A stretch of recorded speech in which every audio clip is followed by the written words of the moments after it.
오늘도 이 아침에 기도의 자리로 나오신 모든 성도님들을 환영하고 축복합니다. 오늘 우리에게 주신 하나님의 말씀은 역대하 25장 1절부터 13절까지의 말씀입니다. 아마샤가 왕위에 오를 때에 나이가 25세라 예루살렘에서 29년 동안 다스리니라.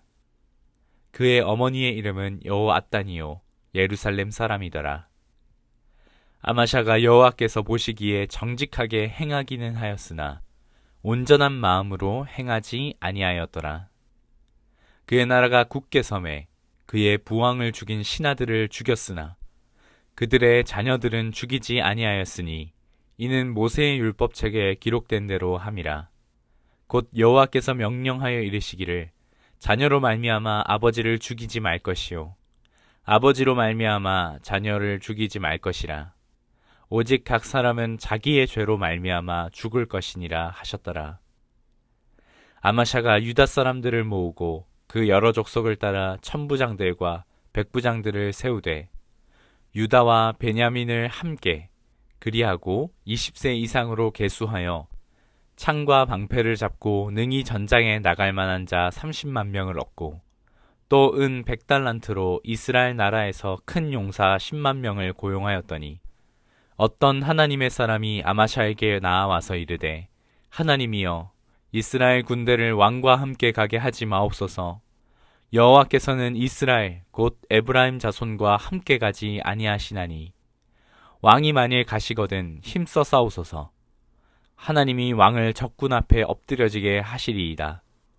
하나님은 능히 돕기도 하시고 능히 패하게도 하시나이다 하니 아마샤가 하나님의 사람에게 이르되 내가 100달란트를 이스라엘 군대에게 주었으니 어찌할까? 하나님의 사람이 이르되 여호와께서 능히 이보다 많은 것을 왕에게 주실 수 있나이다 하니라. 아마샤가 이에 에브라임에서 자기에게 온 군대를 나누어 그들의 고향으로 돌아가게 하였더니 그 무리가 유다 사람에게 심히 노하여 분연히 고향으로 돌아갔더라. 아마샤가 담력을 내어 그의 백성을 거느리고 소금 골짜기에 이르러 세일 자손 10,000명을 죽이고 유다 자손이 또 10,000명을 사로잡아 가지고 바위 꼭대기에 올라가서 거기서 밀쳐내어뜨려서 그들의 온 몸이 부서지게 하였더라. 아마샤가 자기와 함께 전장에 나가지 못하게 하고 돌려보낸 군사들이 사마리아에서부터 벳호론까지 유다 성읍을 약탈하고 사람 3,000명을 죽이고 물건을 많이 노략하였더라. 아멘. 오늘 말씀은 요아스의 40년의 통치가 마쳐지고 그의 아들인 아마샤가 왕으로 등극한 이야기입니다. 요아스는 처음에는 하나님의 말씀을 따르고 그의 합당한 삶을 살아가려 했던 왕이지만 그의 말년으로 갈수록 하나님 앞에서 온전치 못한 삶을 살았던 왕입니다. 그렇던 본문의 말씀에 그의 아들인 아마샤는 어떤 왕이었을까요?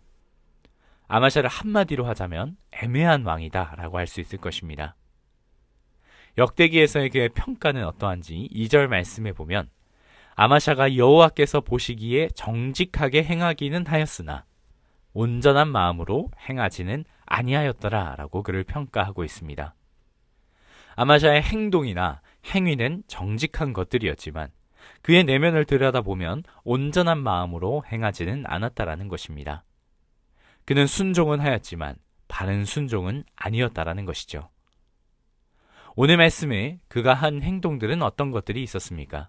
3절 말씀에 보니까 부왕을 죽인 신하들을 죽였다라고 합니다. 그리고 율법에 따라 그들의 자녀들은 죽이지 않았다라고 합니다. 요아스는 말년의 신하들에게 암살을 당했습니다. 그리고 아마샤는 그 신하들을 죽입니다. 아마샤의 이 행위는 하나님의 기름 부음을 받은 왕을 죽인 신하들을 단죄하는 공의로운 시행처럼 보입니다. 그러나 그의 내면에는 공의로운 심판보다는 사사로운 감정과 마음으로 심판을 행했다라는 것을 이야기하고 있습니다. 그리고 율법에 기록된 대로 신하들의 자녀들은 죽이지 않았지만 말 그대로 기록된 대로 행했을 뿐 실상 그의 마음은 하나님을 사랑하여서 율법을 지킨 것이 아니라 자기의 아량과 어떤 의의를 드러내기 위한 율법을 이용한 것이다 라고 이야기할 수 있습니다. 아마샤에게 순종은 있었으나 정작 그의 마음에는 하나님 앞에 순종의 마음이 아니라 자신이 주인이 되어 철저한 계산을 가지고 모든 일을 행했다라는 것입니다. 잘못된 동기와 태도를 가지고 순종을 했다라는 것이죠. 바로 뒤에 나타나는 일화도 그의 내면을 잘 보여줍니다. 5절부터 보면 과거 여호람 왕 때 에돔의 공격으로 잃어버렸던 영토를 되찾고자 지금 전쟁을 일으키는 장면이 나타납니다. 그 전쟁 준비를 위해서 남유다에서는 30만 명이나 되는 엄청난 군대를 준비했고 이것도 부족하다고 느꼈는지 은 100달란트나 되는 거금을 투자하여서 북이스라엘의 용병 10만 명을 고용하기까지 합니다. 그런데 한 하나님의 사람이 나타나서 왜 북이스라엘과 함께 하느냐라고 하면서 북이스라엘과 함께하는 전쟁은 하나님께서 함께하지 않으신다라고 이야기합니다. 왜 이렇게 이야기를 했을까요? 북이스라엘은 하나님을 버린 민족이기 때문입니다. 아마샤가 지금 일으키려고 하는 전쟁은 정당한 목적을 지녔지만 그것을 이루어가는 방법은 하나님의 뜻과는 전혀 다르고 하나님이 기뻐하시지 않는 방식을 선택했다라는 것입니다. 그래서 하나님은 하나님의 사람을 보내어 이 불의한 방법에 대해서 지적을 하신 것이죠.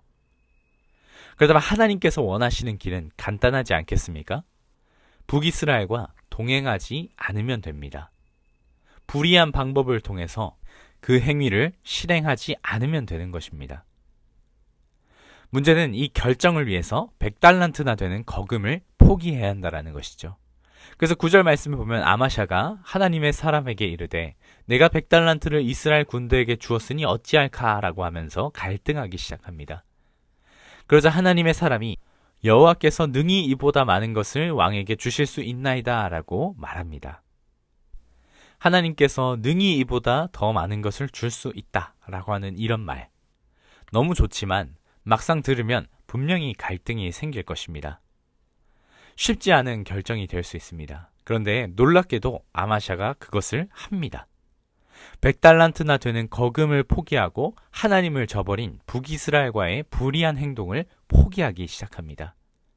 그리고 자신의 군대만을 가지고 세일을 공격해서 승리하는 성과까지 내게 됩니다. 여기까지만 보면 아마샤는 사실 대단한 사람이 아닌가 싶습니다. 대단한 사람 맞습니다. 그런데 그의 내면은 하나님이 보시기에 온전한 마음으로 행한 것이 아니라고 평가합니다. 그에게 순종은 온전한 순종은 아니었다라는 것이죠. 하나님의 말씀이니까 그저 마지못해 순종하는 것이고 기쁨이나 어떤 감사나 어떤 은혜로 하나님의 말씀을 받은 것이 아니라 정말 마지못해 순종했다라는 겁니다. 억지로 순종했다라는 거죠. 그 결과가 어떻습니까? 승리하긴 합니다. 그러나 패배했다라고 이야기합니다. 13절 말씀입니다. 아마샤가 자기와 함께 전장에 나가지 못하게 하고 돌려보낸 군사들이 사마리아에서부터 베토론까지 유다 성읍을 약탈하고 사람 3,000명을 죽이고 물건을 많이 노략하였더라.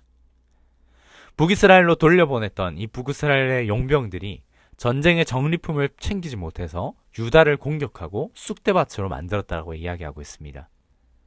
아마샤의 전쟁은 승리했는데 정작 자신의 나라는 지키지 못하고 빼앗겼다라는 겁니다. 아마샤는 하나님께 자신의 것을 드렸습니다. 순종하였습니다. 자기가 가졌던 거대한 물질도 포기했습니다. 이것은 쉽게 할 수 있는 일들은 분명히 아닙니다.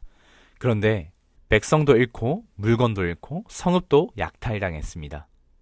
순종했으나 빼앗기고 손해본 것입니다. 하나님이 참 나쁘신 하나님인 걸까요?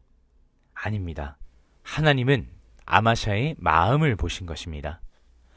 순종은 하지만 온전한 마음으로 순종하지 않을 때 하나님은 그 순종을 받지 않으신다라는 걸 보여주는 것입니다. 구약의 다른 본문들에도 이런 일들이 나타나지 않습니까? 이스라엘 백성들이 온전한 마음으로 하나님을 향한 마음으로 드리지 않은 제사는 하나님께서 받지 않으셨습니다. 오히려 그것을 경멸하셨습니다. 그리고 신약에도 비슷합니다. 아나니아와 삽비라가 자신들의 땅을 팔아 교회에 헌금했지만 그들은 하나님의 징계를 받았습니다. 왜 그랬을까요? 그들은 밭을 판 금액은 절반을 헌금했지만 전부를 드렸다라고 이야기했습니다. 비록 거짓말을 한 것이지만 그가 밭을 팔아 헌금한 모습은 칭찬할 만합니다. 그런데 하나님은 징계를 내리십니다. 왜냐하면 온전한 마음으로 순종하지 않은 그 마음의 중심을 하나님께서는 보시는 분이라는 것입니다. 하나님은 우리의 불의와 거짓의 마음을 받기를 원하시는 것이 아니라 온전한 마음으로 우리를 받으시기를 원합니다. 사랑하는 성도 여러분, 오늘 우리는 아마샤의 이야기를 통해서 하나님께서 어떤 순종을 원하시는지를 다시금 배우게 됩니다. 아마샤는 정직하게 행하기는 하였지만 그에게 순종은 있었지만 온전한 마음으로 행하지는 않았습니다. 겉으로는 하나님을 따르는 듯하지만 그의 마음속 내면 깊은 곳에는 여전히 자기 계산과 자기의 의와 그리고 자신이 주인된 마음이 자리하고 있는 것입니다. 그는 하나님을 믿었지만 동시에 세상의 힘을 의지했고 하나님의 말씀에 순종했지만 동시에 그 순종이 기쁨과 사랑이 아닌 억지와 타협의 순종이었습니다. 하나님은 그런 아마샤의 마음을 보셨습니다. 그래서 승리했지만 그는 패배한 것입니다. 전쟁에는 이겼지만 정작 그의 백성과 성읍은 잃게 된 것입니다. 사랑하는 성도 여러분, 우리의 신앙도 때로는 이와 같지 않은가 생각됩니다. 때로는 하나님을 위해 일한다라고 하지만 실제로는 하나님 없이 일할 때가 많습니다. 하나님께 드린다라고 하지만 마음 한편으로는 계산과 조건이 남아있을 때가 있습니다. 순종한다고 하지만 그 순종이 억지로 하는 행동일 때가 있습니다. 그러나 하나님은 불의와 거짓을 받지 않으시고 온전한 마음의 순종을 원하시는 하나님이십니다. 하나님께 드리는 이 순종은 손해가 아니라 복이 됩니다. 때로는 100달란트를 잃어버리는 것 같아 보일지라도 하나님께서는 능히 이보다 더 주실 수 있는 분이심을 믿으시기를 바랍니다. 우리의 손해진 것을 내려놓을 때, 온전한 마음으로 내려놓을 때 주님은 그 빈손을 채워주십니다. 우리의 뜻을 포기할 때 하나님은 그 자리에서 새 길을 여시는 하나님이십니다. 오늘 말씀 앞에서 우리의 마음을 돌아봅시다. 내가 하나님께 순종하는 그 마음이 정말 하나님을 향한 사랑과 신뢰로부터 나오는지 아니면 체면이나 어떤 계산이나 습관으로부터 나오는가 깊이 돌아보아야 합니다. 하나님은 우리의 행위보다 마음을 원하시는 분, 우리의 헌신보다 우리의 동기를 원하시는 분입니다. 이 시간 말씀을 기억하며 함께 기도하며 나아갑시다. 하나님 앞에서의 우리의 모습이 때로는 계산적이며 때로는 억지로 순종했음을 고백합니다. 그러나 이 시간 은혜를 구합니다. 기쁨으로, 믿음으로, 사랑으로 순종할 수 있는 마음을 우리 가운데 허락하여 주시옵소서. 주님을 신뢰하는 마음을 허락하여 주시옵소서. 그리고 참된 마음으로 순종하는 우리가 되게 인도하여 주시옵소서. 그리고 우리의 개인의 기도 제목을 놓고 우리의 가정과 다음 세대의 자녀들, 청년들을 위해 기도해 주십시오. 또한 진행되는 사김의 교회 2학기 사역을 통해 하나님께서 큰 은혜 주시기를 기도해 주시기를 바랍니다.